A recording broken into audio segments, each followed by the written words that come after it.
So my wife's good friend Stina grew up in rural Minnesota. I hope I said that right, Minnesota. And as a child, Stina had two videotapes. The first was Mary Poppins, and the second was this animated story about Jesus. Those are the only two videotapes that she watched as a child, and she watched both of them religiously.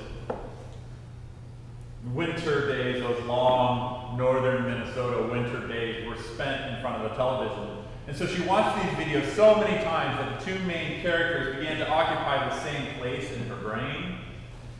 And it makes sense. I mean, Mary Poppins has many magical powers, and at the end of the movie, she ascends into the heavens on an umbrella. Similarly, Jesus has some interesting magical powers, and at the end of the movie, he ascends into the heavens in a beam of light. Yeah. Yeah. You need to turn on your mic. I need to turn my mic on. Okay. All right, good. Thank you for that. What's your name? Peter. Peter. Doing the Lord's That's work. perfect. Appreciate that. So, back to Mary Poppins and Jesus. So, she would watch these videotapes over and over again, and she began to think that Mary Poppins and Jesus were pretty similar people. And then she would go to Sunday school. And one day in her Sunday school, Stina, this little feminist that she was, started to get agitated that the Sunday school teacher was talking so much about Jesus but not mentioning Mary Poppins. Because Stina was so sure that Mary was being ignored because she was a woman. And so finally she spoke up with her pigtails bobbing. Enough with all this Jesus. When are we going to talk about Mary Poppins? And I love this story because it shows how our minds work. How our minds begin to make these automatic connections that make sense to us.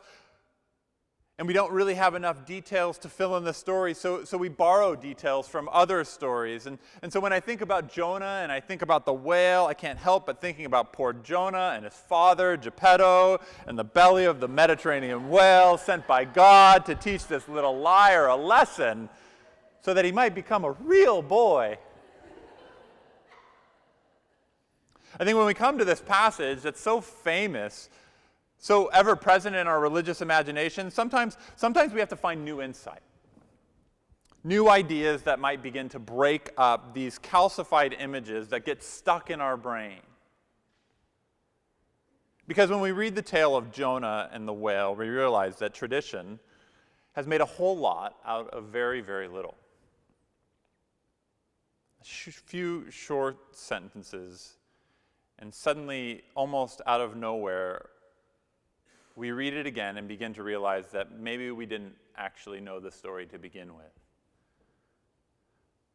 We went to Sunday school. We had the flannel graph with little Jonah and the big whale about to swallow him. But maybe it didn't do its job. Because as far as the narrative goes, the story's pretty short. The sailors, they throw Jonah off a boat. And then God sends a whale to swallow Jonah. And then while in the whale, Jonah prays. And then 3 days later, the whale spits Jonah on dry land. That's it. That's the story of Jonah and the whale. That's not the story of the book of Jonah. That's just Jonah and the whale. And because this story is so short, we bring in all of these other images to fill out the story, but the story has very little detail, and it's almost told in passing, as if the storyteller had painted herself into a corner and then needed a way to get Jonah back onto land. And then Jonah was swallowed, and then, I don't know, a whale showed up and swallowed him and then spit him onto land. And the whole of church history has said, whoa, what, wait, go back. What about that part about the whale? So what do we really know about the story? Let's take a look at the passage again. When we meet Jonah today, he's twisting among the seaweed. A great storm had thrashed the boat on its way to Tarshish, and Jonah had been told that he was directed to go to Nineveh and ask them to repent. And Jonah does the exact opposite. He boards a ship to Tarshish, which is in the opposite direction of Nineveh. And God sends this great storm to thrash the boat, and soon the sailors realize that Jonah is the cause of the storm, and Jonah knows that he's the cause of the storm. And so the sailors decide to pitch Jonah overboard to appease God. And then in verse 17 of that first chapter, the passage says that God then provided a big fish to come and swallow Jonah. Now let's get this out of the way. What exactly swallowed Jonah? Was it a whale? Well, the literal translation of the Hebrew words is dag gadol. Dag gadol. Dag gadol means big fish. Now, what this meant in this ancient Near Eastern context is not totally apparent. There were stories about whole boats being swallowed by a giant sea monster, and they were relatively common in the ancient Near East. In fact, many Greek translations of the Old Testament translate big fish as giant sea monster. But really, the text says big fish. It is a big fish that comes and swallows Jonah, which is a blessing, really, because more frightening than the fish is the sea. In the ancient Near East, the sea was this terrible ancient nightmare. It was full of power and as unpredictable as the weather. You see, the sea is chaotic. It's powerful. It's filled with massive creatures that destroy whole ships and swallow people with single gulps. And Jonah is thrown not into a big fish, but into the sea. And he says, the seaweed wrapped around my head, and the waters flooded over me. And so he descends into the sea where the roots of the mountains grow, says the text. It's a frightening vision, to be sure, there at the bottom of the sea. Surely there is no God in this place. And then in his prayer from the belly of the whale, Jonah says that at the bottom of the sea, he resided in Sheol, in the land of death and darkness. Now, Sheol, for the readers of this ancient text, was where the dead went. Sheol is not hell. Sheol is a deep, hidden place where all flesh goes, never to return. It's not a place of punishment. It's simply a place for the dead. Sheol is what death looks like before Jesus conquers death. It's a place furthest away from God. See, initially, Jonah thought that Tarshish was the furthest thing away from God, but Jonah was wrong. Jonah forgot about Sheol. And there at the bottom of the sea, as he's descending into the deep, he says, it's as if I was in Sheol.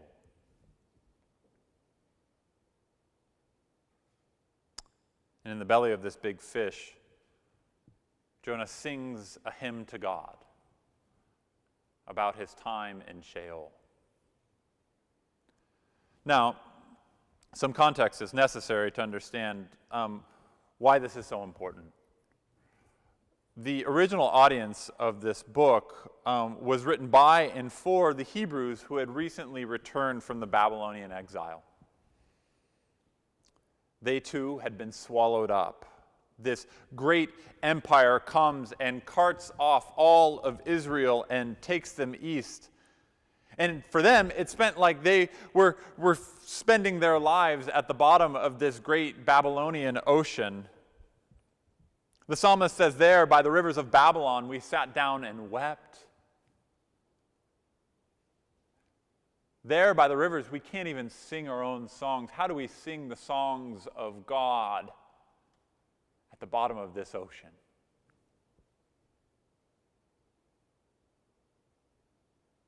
For the Hebrews in exile, they might as well have been in Sheol. Do you see the connection? Jonah had been thrown into the deep, a place of chaos, an unknown Sheol, a place where there is a door in but no door out. Surely this is the final resting place of Jonah. At the bottom of the sea, Jonah thinks that he is dead. By the rivers of Babylon, the Israelites sat down and wept, confident that their nation had been wiped out forever. It was dead. For Jonah, there is no God at the bottom of this ocean of death, and for the Israelites, there is no God in this foreign land. The passage says that God then sends a big fish. Not a sea monster, not a leviathan, not some frightening monster of the deep. Just a big fish. Just a big fish to deliver Jonah from death. It turns out God has a sense of humor. This chaotic sea, this place that is likened to Sheol, well, it's full of what you might expect, fish. And you can call it Sheol if you wish. And truthfully, sometimes when the water swallows us up, when the fears of our own lives become too much to handle, when we feel so trapped by this life, well, ordinary life feels like certain death. But really, life among the fish has always been life as you know it. And you can call it Sheol. You can call Babylon Sheol. You can call the bottom of the sea Sheol. But it turns out that it's a place where you can live your life. Or as Jeremiah says, a place where you can build a house, plant a garden, raise a child. The story of Jonah is an event that captures our imagination precisely because it is full of ordinary things showing up in extraordinary ways. Because in the end, fish don't actually swallow people. And you can't really live in the belly of a fish for 3 days. And in the end, this story is pretty crazy.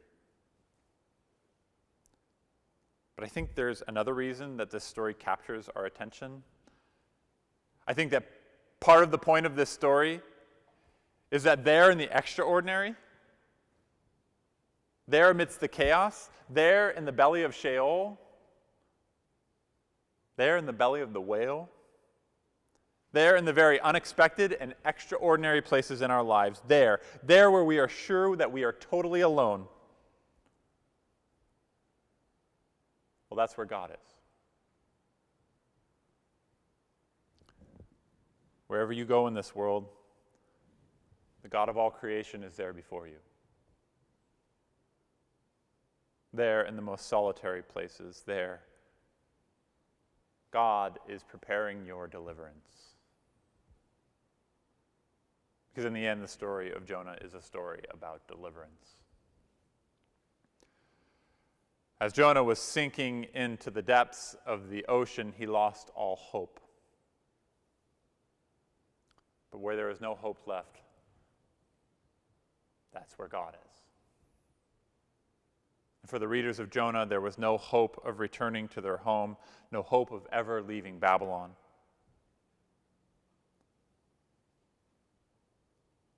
But they forgot that the God that they serve, the God that they worship, is a God who lives, who is not vanquished by military might, a God who is not thwarted by the chaotic seas. This is a God who lives, who makes a way where there is no way, who provides deliverance when all hope is lost. And so God sends a fish to deliver Jonah, and then Jonah sings. I mean, what else is there to do in the belly of a fish for 3 days? And so he makes up this song.